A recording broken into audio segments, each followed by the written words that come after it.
दशकों से भारतीय कामगारों के लिए खाड़ी देश कमाई का सबसे बड़ा जरिया रहे हैं, लेकिन अब वैश्विक परिदृश्य बदल रहा है। यूक्रेन के साथ लंबे खींचते युद्ध और अपनी घटती आबादी के बीच रूस में काम करने वालों की ऐसी किल्लत हुई है कि उसने भारतीय श्रम बाजार के लिए अपने दरवाजे पूरी तरह खोल दिए हैं।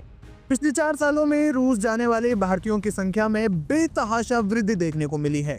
रूस इस वक्त इतिहास के सबसे बड़े लेबर क्राइसिस से गुजर रहा है। युद्ध के कारण लाखों रूसी युवा या तो मोर्चे पर हैं या फिर देश छोड़कर चले गए हैं। इसके चलते रूस की कंस्ट्रक्शन साइट्स, तेल गैस रिफाइनरी और मैन्युफैक्चरिंग यूनिट्स में काम ठप होने की नौबत आ गई है। इसी कमी को पूरा करने के लिए रूस अब भारत की ओर देख रहा है। कुशल वेल्डर्स, फिटर, ड्राइवर से लेकर इंजीनियरों तक के लिए रूस एक आकर्षक बाजार बनकर उभरा है। दूसरी ओर भारतीय कामगार भी रूस की ओर उम्मीद से देख रहे हैं, क्योंकि भारत की तुलना में वहां वेतन अच्छा खासा मिल जाता है। रिपोर्ट्स के मुताबिक रूस में मिल रही सैलरी खाड़ी देशों के मुकाबले काफी प्रतिस्पर्धी है।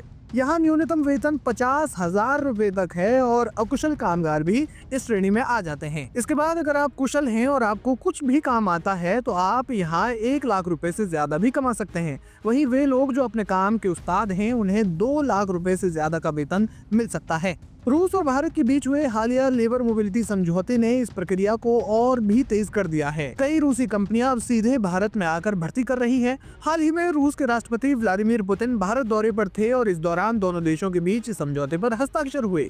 मीडिया रिपोर्ट्स के मुताबिक इस समझौते के तहत 2027 तक करीब 70,000 कामगारों को रूस भेजने का लक्ष्य है। लेकिन जहां एक तरफ पैसा और करियर की संभावनाएं हैं, वहीं दूसरी ओर एक डरावनी हकीकत भी है। पिछले 1 साल में ऐसी तमाम खबरें आई हैं जहां भारतीय युवाओं को आर्मी हेल्पर की नौकरी का झांसा देकर सीधे यूक्रेन युद्ध के मैदान में झोंक दिया गया।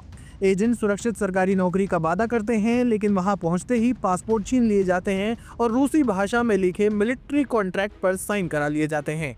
बताया जा रहा है कि दर्जनों भारतीय नागरिक रूस यूक्रेन युद्ध में फंसे हैं और लगभग 10 की मौत हो चुकी है। ऐसे में सवाल ये है कि रूस जाने और वहां काम ढूंढने का सही तरीका कौन सा है।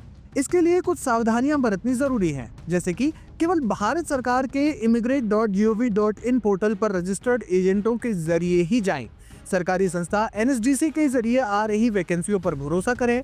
हमेशा वर्क वीजा पर जाएं, क्योंकि टूरिस्ट वीजा पर जाकर काम करना अवैध है और ये आपको असुरक्षित बनाता है।